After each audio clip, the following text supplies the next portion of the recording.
Kia ora everyone, this is a very quick tutorial that's going to guide you through the process of sizing your images in Photoshop.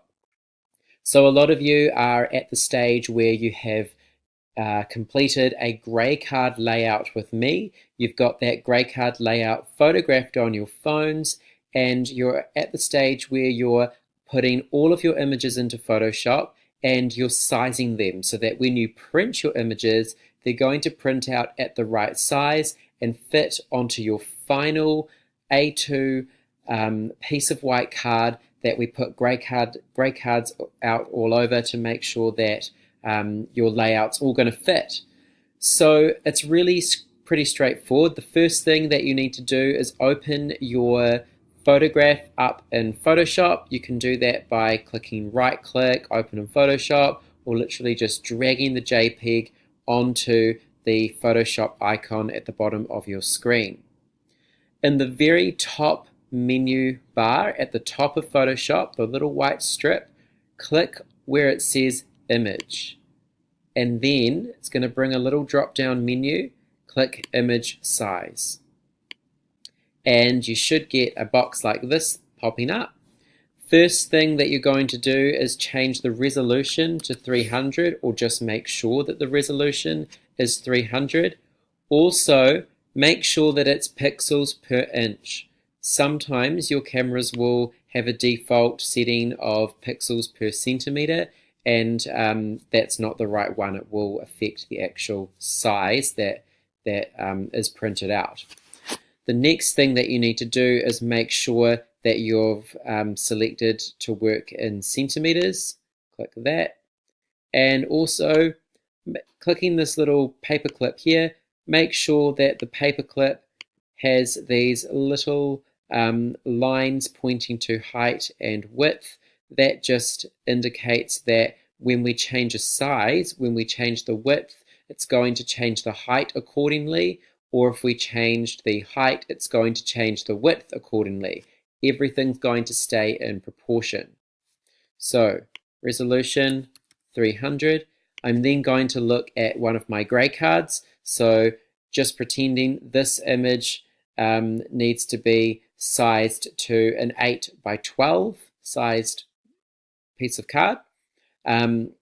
Obviously, the longest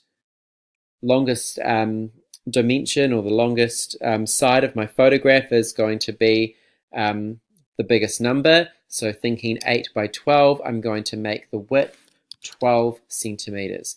And note how automatically the height went straight to 8.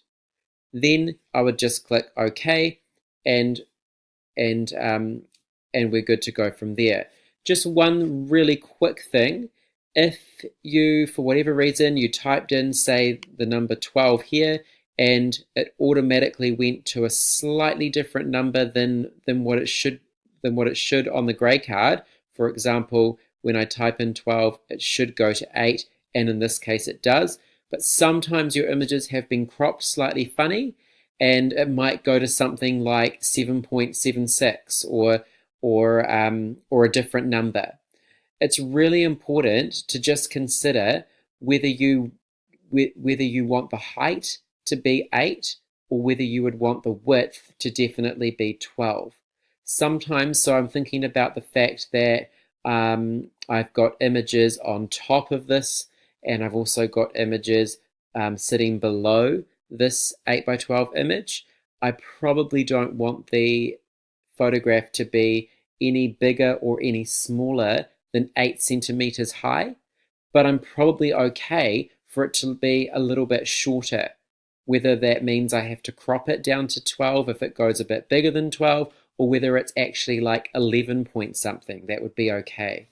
Making sure that you've got this little paperclip linked so that you're just keeping your photograph in perfect scale. So if I type in that I want the width to be 12, it's going to make the height whatever that needs to be for my photograph to stay in proportion. But in the main, it should be exactly what the grey card says, which in this case is an 8 by 12. I'm then going to click OK, and it's really good practice to save as your photographs. You don't want to save your original photograph at a smaller size, so it's really important to click File, Save As. I'm going to save it on my desktop, and I'm going to call this maybe Cam1, and I like to put the actual size in my title as well. Cam1 8x12, and then I'm going to click Save. Make sure I've selected that to the maximum and click OK. Easy peasy.